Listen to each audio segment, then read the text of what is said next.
यहाँ दोस्तों आज हम बात करने वाले हैं एक्सपायरी के बारे में। एक्सपायरी के बारे में जैसा कि आप लोग यहाँ देख रहे होंगे कि मैंने दो तीन चीजें यहाँ पर पहले से लिख के यहाँ पे रखी हैं। इसका मतलब ये है कि आज हम लोग जो चर्चा करेंगे वो एक्सपायरी के बारे में करेंगे और एक्सपायरी की जो क्लोजिंग है वो कहाँ पर होने वाली है इसकी प्रेडिक्शन हम लोग यहाँ पर करने वाले हैं। यानी हम लोग ये पहले से जानकारी लेने की कोशिश करेंगे, पहले ही ये पता लगाने की कोशिश करेंगे, उसका प्रेडिक्शन करेंगे कि मार्केट की क्लोजिंग कहाँ पर हो सकती है। अगर आप लोग क्लोजिंग को सही तरीके से समझ जाएंगे तो आप ये जान जाएंगे कि मार्केट यहाँ पर क्लोज होने वाला है। तो बीइंग ए बायर, अगर आप बायर हैं तो आप ये समझ लीजिए कि जब आपको क्लोजिंग का अंदाजा हो चुका है कि मार्केट कहाँ जाकर क्लोज करने वाला है, तो आप अपने ट्रेड को उस हिसाब से क्या कर सकते हैं, एग्जीक्यूट कर सकते हैं। उस ट्रेड पर आप हैंडल करके उस ट्रेड पर आप क्या कर सकते हैं, कमांड आप ले सकते हैं, है ना। तो यहाँ पर जो चर्चा करने का विषय है वो इसीलिए है कि एक्सपायरी को लोग ज्यादातर जो ट्रेडर होते हैं वो अपनी क्वांटिटी ट्रेड करते हैं और उस दिन ज्यादा पैसा कमाना चाहते हैं। लेकिन होता यह है कि देखिए दोस्तों, ऐसा है मार्केट की ओपनिंग हाथ पे नहीं होती है। ग्लोबल सिनेरियो पर मार्केट ओपन होता है, किसी न्यूज पर ओपन होता है ना। लेकिन क्लोजिंग जो होती है वो हाथ में आ जाती है किसके, अपने इंडियन मार्केट पे। तो इंडियन मार्केट क्लोजिंग अपने हिसाब से वहां पर तय करता रहता है। तो आज हम यही सीखने वाले हैं इस पूरे वीडियो में कि मार्केट की जो क्लोजिंग होती है वो किस हिसाब से तय होती है और ऐसा क्या है मार्केट में, ऐसा क्या राज है कि उस क्लोजिंग का हम लोग पहले से क्या लगा सकते हैं, अंदाजा लगा सकते हैं। तो देखिए दोस्तों, क्लोजिंग का अंदाजा लगाने के लिए क्लोजिंग का सबसे ज्यादा फर्क किसको पड़ता है, क्लोजिंग का सबसे ज्यादा फर्क पड़ता है सेलर्स को। आप समझिएगा बात को। तो जो सेलर्स हैं, इन सेलर्स को हम लोग समझेंगे कि आखिर क्लोजिंग का क्यों असर इन पे सबसे ज्यादा पड़ता है। देखिए ऐसा है कि मार्केट में जो सबसे ज्यादा चीज प्रचलित हो जाती है ना, उसी प्रचलित होने के हिसाब से ही जो है मार्केट का बिहेवियर भी बनता रहता है। जो चीज ज्यादा फेवर में चलेगी यानी प्रचलित होगी तो मार्केट का जो बिहेवियर होता है ना दोस्तों, वो भी उसी हिसाब से मार्केट में मूव करता है ना।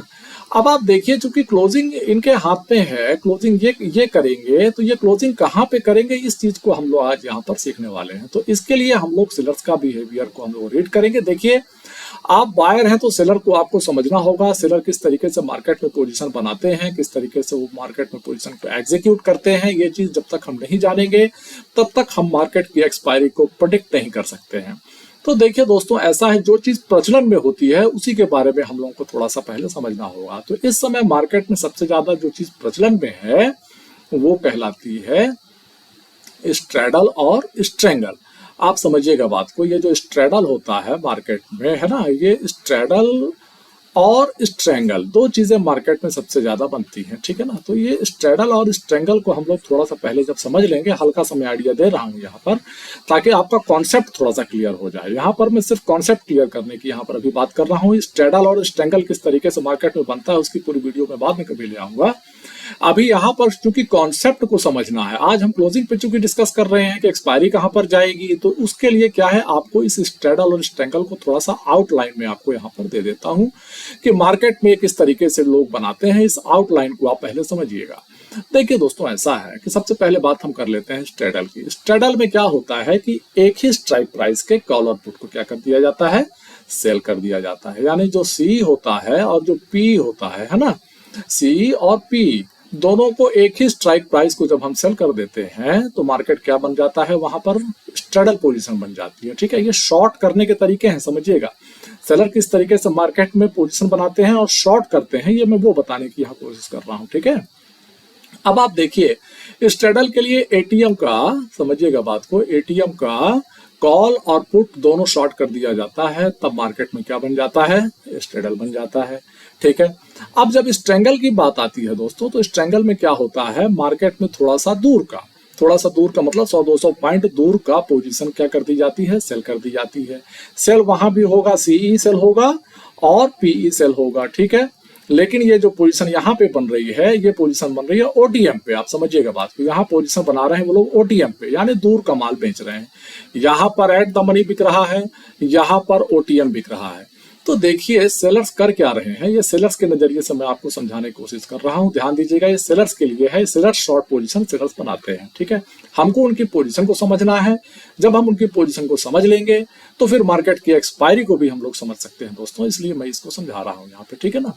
तो एटीएम जब दोनों बाई कर लेते हैं वो, और ओटीएम बाय कर लेते हैं दोनों पर सी और पी की पोजीशन वो लोग क्या करते हैं, सेलर्स लोग अपनी पोजीशंस को बना लेते हैं। अब आप एक चीज को समझिए कि स्ट्रैडल और स्ट्रैंगल के लिए मार्केट में क्या चाहिए, रेंज चाहिए। यानी मार्केट जब किसी रेंज पर आता है तभी स्ट्रैडल और स्ट्रैंगल की पोजीशंस काम करेगी। यानी उनको पता होता है कि मार्केट जो है इससे और इससे ऊपर नीचे नहीं जाएगा, यहीं पर मार्केट घूमता रह जाएगा, ठीक है। तभी जाकर ये पोजीशंस मार्केट पे बनती हैं, स्ट्रैडल की और स्ट्रैंगल की बनती हैं। इस समय मार्केट में स्ट्रैडल और स्ट्रैंगल बहुत ज्यादा प्रचलन में है, बहुत ज्यादा लोग स्ट्रैडल और स्ट्रैंगल को बनाते हैं, उनकी ज्यादातर पोजीशन इसी बेस पर डिपेंड हुआ करती हैं। तो स्ट्रैडल और स्ट्रैंगल मैंने आपको यहाँ पर समझाया। अब आप सोच रहे होंगे कि आखिर स्ट्रैडल और स्ट्रैंगल जो बन रहा है ना, तो मार्केट की क्लोजिंग एक्सपायरी की मैं बात करने वाला हूं, और मैं ये बताने वाला हूं कि मार्केट की एक्सपायरी जो होती है ना, वो किस तरीके से उसकी जो क्लोजिंग है ना, उस क्लोजिंग का प्रेडिक्शन हम लोग कर रहे हैं ना। अब वो प्रेडिक्शन कितना राइट है कितना रॉन्ग है, इसके बारे में हम लोग यहाँ चर्चा कर रहे हैं। तो हमारा देखिए यहाँ पर ये कहना है कि ये जो प्रेडिक्शन यहाँ पर हम कर रहे हैं, देखिए 100% तो कुछ होता नहीं है मार्केट में, तो आप भी जानते हैं। तो अगर 70 से 80% का रेशियो अगर आपको मिल जाता है एक्सपायरी का प्रेडिक्शन, है ना, 80% भी मिल जाता है, तो आप अपने बायर होने का फायदा उठा सकते हैं। यानी आप अपनी बाइंग को कंट्रोल कर सकते हैं और आपको ये पता हो जाता है कि मार्केट कहाँ जाने वाला है। देखिए मार्केट में होता ऐसा है ज्यादातर कि कभी मार्केट बहुत तेजी से ऊपर गया है और पता चले कि वो क्या किया है कि रेंज के तो बाहर चला गया है, लेकिन वो क्लोजिंग आके कहाँ कर दे रहा है, क्लोजिंग आके वो इसी रेंज पर कर दे रहा है। आप समझ रहे हैं बात को। तो 2 बजे के बाद की जो मूवमेंट आ रही है, मान लीजिए ऊपर गया है, फिर मूवमेंट आ रही है दोपहर के बाद वाली मूवमेंट, तो क्लोजिंग करने मार्केट इस रेंज पे आ गया। तो मार्केट हमेशा दोस्तों यही करता है। अगर आप स्ट्रैडल और स्ट्रैंगल को समझ चुके हैं, है ना, तो आप ये मान के चलिए कि स्ट्रैडल और स्ट्रैंगल मार्केट में जो बनते हैं, तो उन्हीं पर आकर मार्केट क्या करता है, क्लोज कर देता है। यानी जो एक्सपायरी होगी, एक्सपायरी की जो क्लोजिंग होने वाली है, वो कहाँ होने वाली है, जहां पर स्ट्रैडल और स्ट्रैंगल की पोजीशन बनी हुई है। क्योंकि मार्केट अगर इस रेंज में क्लोज करेगा तभी तो इनको फायदा होगा, स्ट्रैडल और स्ट्रैंगल बनाने वालों को। अगर मार्केट ऊपर क्लोज करता है तो उनको नुकसान होने के चांस रहते हैं, ठीक है ना।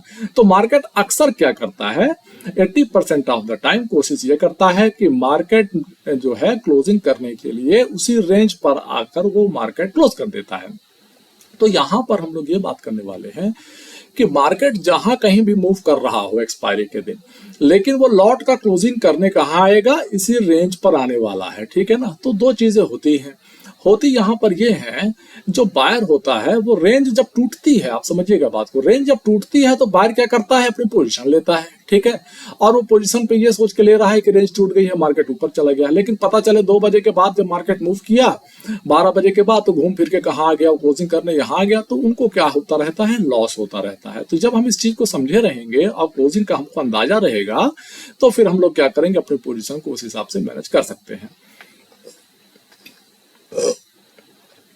तो आज हम यहाँ पर अब चलने वाले हैं कहाँ पर, चार्ट पर। और चार्ट पर इस चीज को हम लोग देखेंगे कि जो एक्सपायरी है ना, वो एक्सपायरी क्या उसी जगह पर आकर क्लोज कर रही है जहां पर स्ट्रैडल और स्ट्रैंगल था। देखिए चार्ट को देखने का जो नजरिया है, इस वीडियो को थोड़ा अंत तक देखिएगा, आप ये समझ पाएंगे लास्ट तक में कि हाँ ये ऐसा ही हो रहा है, मार्केट में ज्यादातर ऐसा ही हो रहा है। मार्केट क्लोजिंग करने कहाँ आता है, हमेशा इसी रेंज पर आकर घुस जाता है वो जाके, दिन भर चाहे जहां घूमता रहे, नीचे ऊपर कहीं भी घूमता रहे, लेकिन जब क्लोजिंग करने एक्सपायरी की बात आएगी तो इसी के अंदर क्लोज कर देगा, या तो एकदम इसके आसपास क्लोज करेगा ताकि इनको नुकसान ना होने पाए। समझ रहे हैं ना, ये आप इस कॉन्सेप्ट को थोड़ा सा समझ लीजिए। अच्छा, अब एक चीज आप ये भी समझ गए हैं, यहाँ पे मैंने बता दिया है, सीईपी आपको बता दिया है कि ये एटीएम पे और ओटीएम पे क्या होता है, स्ट्रैडल और स्ट्रैंगल बनता है। तो आप अब ये भी जान लीजिए कि स्ट्रैडल और स्ट्रैंगल बनाया कब जाता है, ज्यादातर लोग इसको कब बनाते हैं। तो आप समझिए, मार्केट जब इस तरीके से मूव कर रहा है, यानी मार्केट जब कोई ट्रेंड पकड़ लेता है, ठीक है ना, तो मार्केट के ट्रेंड के बाद जब मार्केट ट्रेंड पकड़ लेता है, उस ट्रेंड को पकड़ने के बाद मार्केट में क्या होता है, एक साइडवेज मार्केट आता है, ठीक है, साइडवेज टू वॉलेटाइल ये मार्केट यहाँ पर जब मार्केट रेंज ये बना लेता है, इसके बाद आता है, ठीक है। तो इस रेंज पर मार्केट में क्या होती हैं, पोजीशंस बनती हैं स्ट्रैडल की और स्ट्रैंगल की, क्योंकि मार्केट अब यहाँ पर रेंज में रहने वाला है। तो यहाँ पर ज्यादातर पोजीशन बन जाती है। और इसके बाद हम लोगों के साथ क्या होता है, जो बायर्स हैं वो क्या देखते हैं कि ये रेंज टूट चुकी है। इस रेंज पर जाने के बाद वो क्या करते हैं, यहाँ पर अपना ट्रेड एग्जीक्यूट करते हैं और घूम फिर के मार्केट लास्ट पे यहीं आकर क्लोज कर देता है, या तो इसके आसपास क्लोज कर देता है मार्केट, ठीक है ना। तो इस क्लोजिंग को जो हम लोगों ने यहाँ पर डिस्कस किया है, इसको हम लोग चार्ट पर चलकर एनालिसिस भी करेंगे और चार्ट पर देखेंगे कि मैक्सिमम एक्सपायरी के समय मार्केट ने क्लोजिंग कहाँ पे करी है। अगर मार्केट मैक्सिमम क्लोजिंग इसी रेंज में अगर कर रहा है, इसी एक्सपायरी पर जाकर घूम फिर के वो यहीं पर अगर आ रहा है, तो फिर प्रेडिक्शन करने में कोई बड़ी चीज थोड़ी ना है। ये तो फिर आप भी समझ जाएंगे कि जहां पर रेंज मार्केट बनाए हुए है क्लोजिंग करने, वो वहां आएगा, भले ही यहाँ ब्रेकआउट हो चुका है। आप समझिएगा, यहाँ मार्केट ब्रेकआउट करके बायर्स को फंसा लेता है, इसके बाद फिर घूम के कहाँ चला आता है, क्लोजिंग करने यहाँ चला आता है। तो अगर आप इस चीज को मार्केट में समझ लेंगे, रेंज को आप समझ लेंगे, कहां पर स्ट्रेडल और स्ट्रेंगल बन रहा है ये आप समझ लेंगे, तो आप क्या करेंगे, अपनी पोजीशंस को मैनेज कर सकते हैं। तो आपको मैंने यहां पर बताया कि मार्केट का ट्रेंडिंग होना जरूरी है। ट्रेंडिंग के बाद ये फेज आता है। मार्केट जब ट्रेंड एक बार ले लेता है तो ट्रेंडिंग के बाद ये फेज आता है।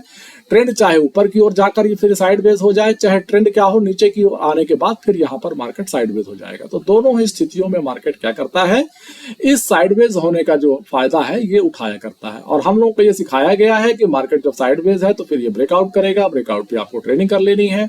लेकिन हम ट्रेडिंग लेने के बाद फिर क्या करते हैं, क्लोजिंग में आके फंस जाते हैं यहाँ पे, ठीक है ना। तो इस चीज को हम सीखेंगे और अब सीधे चलते हैं दोस्तों चार्ट पर, और चार्ट पर एनालिसिस करने की कोशिश करेंगे कि क्या इस तरीके से मार्केट में जो एक्सपायरीज हुई हैं, क्या वो इसी तरीके से हुई हैं कि नहीं हुई हैं। तो स्ट्रेडल और स्ट्रेंगल अगर आप समझ चुके हैं तो आप इसको अब जरूर समझ जाएंगे, ठीक है ना। अब हम लोग सीधे चलते हैं चार्ट पर और चार्ट पर डिस्कस करते हैं कि जो एक्सपायरीज हैं उनका हम लोग थोड़ा सा बैक टेस्ट करेंगे और ढूंढेंगे वहां पर जाकर कि भैया किस तरीके से मार्केट में एक्सपायरीज हुई हैं। उन एक्सपायरीज को हम लोग यहाँ पर समझने की कोशिश करेंगे दोस्तों। तो अब आपको करना क्या है, बहुत छोटी सी चीज मैं यहाँ पे आपको दिखाने वाला हूँ कि मार्केट में जिस तरीके से मार्केट का बिहेवियर रहा है, उस बिहेवियर को हम लोग यहाँ पर रीड करने वाले हैं। मैं थोड़ा चार्ट को सेट कर दूं यहाँ पे ताकि आप लोगों को ये देखने में आसानी रहे, ठीक है ना। अब आपको शायद अच्छे से दिख रहा होगा। तो अब दोस्तों हम लोग चलते हैं इस चार्ट पर। देखिए ये हमने चार्ट यहाँ पर लगा के रखा है, ये है निफ्टी 50 पर हम लोग डिस्कस कर रहे हैं। डेली कैंडल्स का ये चार्ट लगा के रखा है। डेली कैंडल्स का चार्ट इसलिए लगा के रखा है कि हम लोग क्या कर सकते हैं, वहां पर जाकर एनालिसिस आसानी से कर सकते हैं। क्लोजिंग हमको यहाँ पर आसानी से मिल जाएगी और रेंज भी हमको यहाँ पर देखने के लिए मिल जाएगी। तो देखिए दोस्तों, ऐसा है मार्केट में, आप देख रहे होंगे कि ये रहा मार्केट का रेंज। यहाँ पर मार्केट क्या होता है, एक रेंज बनाता है। मार्केट देखिए जब भी रेंज बनाएगा उससे रेंज पर पोजिशन बनती है। मार्केट यहाँ कहीं रेंज बना रहा है, ठीक है ना। तो जहां जहां मार्केट रेंज बनाता जा रहा है उसी रेंज को हम लोग क्या करेंगे, समझने वाले हैं, ठीक है। तो अब पूरा रेंज तो आप फिर आप अपने से भी बैक टेस्ट कर सकते हैं। मैं यहाँ सिखाने के लिए आपको इतनी 2-3 रेंज में आपको यहाँ पे दिखाई दे रहा हूँ, ठीक है। तो अब आप समझिए, पहले तो आज की ही बात आप पहले समझ लीजिए। आज मार्केट की क्लोजिंग कहाँ होती है, इसी रेंज पर आकर मार्केट क्या कर देता है, क्लोज कर देता है। देखिएगा बात को, मार्केट घूमता कहीं रहा, मार्केट ने ब्रेकआउट भी किया। मार्केट क्या है, इस ट्रेंड लाइन को भी तोड़ देता है। ट्रेंड लाइन को तोड़ने के बाद मार्केट ऊपर भी निकलता है, लेकिन क्लोजिंग करने के लिए घूम फिर के पूरे दिन के बाद मार्केट कहाँ आता है, इसी रेंज पर घुस जाता है। इस रेंज पर क्यों घुस जाता है, क्योंकि मार्केट ने यहाँ पर क्या बना के रखा था, स्ट्रेडल और स्ट्रेंगल की पोजिशंस यहाँ पर ज्यादातर बनी हुई थी और इसीलिए मार्केट यहाँ पर आकर यहाँ पर क्लोजिंग कर देता है। तो अब आप देखेंगे आज की एक्सपायरी आप समझ लीजिए। मार्केट ने देखिए रेंज आपने निकाल लिया, क्योंकि ये स्ट्रेडल और स्ट्रेंगल क्या बनता है, मार्केट के एक रेंज में बनता है। तो मार्केट की जो रेंज रही है, तो आप इस रेंज को पहले समझ लीजिए। मार्केट की जो ये रेंज रही है, तो ये 19,500 का मार्केट में जो है सेलिंग हुआ था, ठीक है। 19,500 की सेलिंग हुई थी और 19,300 के आसपास। तो यानी इस रेंज को मार्केट में क्या किया गया था, इस पर स्ट्रेडल और स्ट्रेंगल तैयार किए गए थे। समझिएगा, बहुत बहुत छोटी छोटी चीजें हैं, लेकिन ट्रेड करने में आपको ये फायदा देने वाली है। तो 500 और 300 यानी 200 के रेंज में क्या किया गया था, स्ट्रेडल और स्ट्रेंगल बनाए गए थे, ठीक है। तो अब मार्केट की देखिए क्या मजबूरी है, उसको आप समझिए कि जब इस रेंज पर मार्केट गया, यहां से मार्केट ब्रेकआउट भी कर देता है। यहां से आप देखिएगा मार्केट स्टैंड लाइन को भी तोड़ता है, ब्रेकआउट भी कर देता है, ठीक है। इस रेंज को ऊपर भी निकालता है और इसके बाद क्लोजिंग आके यहाँ कर देता है। तो इस पहले एक्सपायरी को आप समझ लेंगे तो फिर आपको आसानी हो जाएगी समझने में, ठीक है। तो हम लोग चलते हैं, सबसे पहले खोल लेते हैं, सबसे पहले तो कैलेंडर खोल लेते हैं। उस कैलेंडर पर एक्सपायरी को हम लोग डिस्कस करेंगे, ठीक है। यहाँ पर देखिए ये थर्सडे की रेंज है। यहाँ पर थर्सडे की रेंज पे हम लोग ये देखने वाले हैं कि किस तरीके से मार्केट में एक्सपायरीज हुई हैं। यहाँ पर कैलेंडर ओपन हो जाए भैया, ये रहा। तो 24 तारीख है, 17 तारीख है, 10 तारीख है, 3 तारीख है ना। ये लगातार थर्सडे के मार्केट्स हैं, यहाँ पर मार्केट्स की क्लोजिंग हुई है। तो आज अब आप देख रहे हैं दोस्तों यहाँ पर कि 24 तारीख का मार्केट जो क्लोज हुआ है, वो 24 तारीख का मार्केट का जो क्लोजिंग है, वो क्लोजिंग कहाँ पे आई है? क्लोजिंग आई है दोस्तों आपके इसी रेंज पर आई हुई है, ठीक है। ये देखिए यहाँ पर स्ट्रेडल और स्ट्रेंगल बने हुए थे, तो मार्केट ने जो क्लोज किया, तो मार्केट ने क्लोजिंग आके कहाँ पे कर दी? आपके उसी रेंज पर मार्केट ने आके क्लोजिंग कर दी। देखिए 24, 17, 10, 3 है ना, इस तरीके से एक्सपायरी डेट है, ठीक है ना। ये अगस्त की ही मैं बात कर रहा हूँ, ठीक है। अब आप देखिए यहाँ पर मार्केट क्या करता है, इसी पॉइंट पर आकर, इसी रेंज के अंदर आकर मार्केट क्लोज कर दिया। दिन भर तो आप लोगों ने देखा कि मार्केट ब्रेकआउट करके ऊपर गया, लेकिन लास्ट में घूम फिर के यहाँ पे चला आया। तो आपका यहाँ पर ये कॉन्सेप्ट क्लियर हो गया कि जहां पर स्ट्रेडल और स्ट्रेंगल बने हुआ करते हैं, वहीं पर मार्केट क्या करता है, आकर क्लोजिंग दिया करता है। अब इसके बाद आप 17 तारीख वाले डेट पे आप चले आइए। तो 17 वाले डेट पर जब आप आएंगे, तो मैं आपको दिखा रहा हूँ 17 की डेट कहाँ पे है, आप देख के समझ जाएंगे, है ना। ये तो 24 की डेट का हमने आपको बता दिया, अब आप 17 की डेट को समझ जाएंगे। ये रही 17 की डेट, 17 की डेट माने आप, ये रही 18, ये रही 17, ये रही 17। तो 17 तारीख की जो ये रेड वाली कैंडल है ना, ये रेड वाली कैंडल 17 तारीख की है, आप समझिएगा। ये वाली जो रेड कैंडल यहाँ पे है, ये भी 17 तारीख की है। ये भी देखिए कहाँ आई है, इसी रेंज पर इसने क्लोज किया है, ठीक है। इसके बाद फिर आप और देख लीजिए कहाँ पर एक्सपायरीज के दिन क्लोजिंग कर रहा है मार्केट बार बार आके, ठीक है। 17 के बाद आप 10 तारीख वाला देख लीजिए, ठीक है। तो 10 तारीख वाला जब आप देखेंगे, तो पहले आप 10 तारीख को आप पहले देख लीजिए 10 तारीख वाला कहाँ पे है, ठीक है। ये रहा 10 तारीख का, ठीक है। 10 तारीख का कैंडल ये वाली कैंडल है। तो 10 तारीख की भी मार्केट ने क्या करी है, क्लोजिंग यहाँ पे करी है। तो इस वाले कैंडल पर मार्केट ने क्लोजिंग करी है, ठीक है। अब मार्केट ने इस कैंडल पर क्लोज किया है, तो आप देखिए एक रेंज ये यहाँ पे थी, ठीक है। इसी रेंज पर मार्केट ने यहाँ पर आकर क्लोज किया है, ठीक है। यहीं पर मार्केट ने फिर से क्लोजिंग दे दी। अब इसके बाद 10 तारीख को भी आपने देख लिया, मार्केट ने उसी रेंज पर क्लोज किया है आकर, ठीक है। देखिए मार्केट क्या है, नीचे आने के बाद जब ऊपर जाता है तो साइडवेज जब होता है, देखिए 3-4 कैंडल जब इकट्ठा बनती है आसपास, तो वहीं पर मार्केट क्या करता है, क्लोजिंग करता है। तो एक्सपायरी यहाँ पे प्रिडिक्ट हो गई कि इसी रेंज पे आने वाली है। इसके बाद फिर आप अगर और आगे जाना चाहते हैं, तो आप चलिए चार्ट पर और एक कैलेंडर पर आप आ जाइए, और कैलेंडर पर हम आपको दिखाते हैं। ये 10 तारीख वाली हो गई। अब 3 तारीख वाले भी आप देख लीजिए, 3 तारीख को मार्केट कहाँ पे था।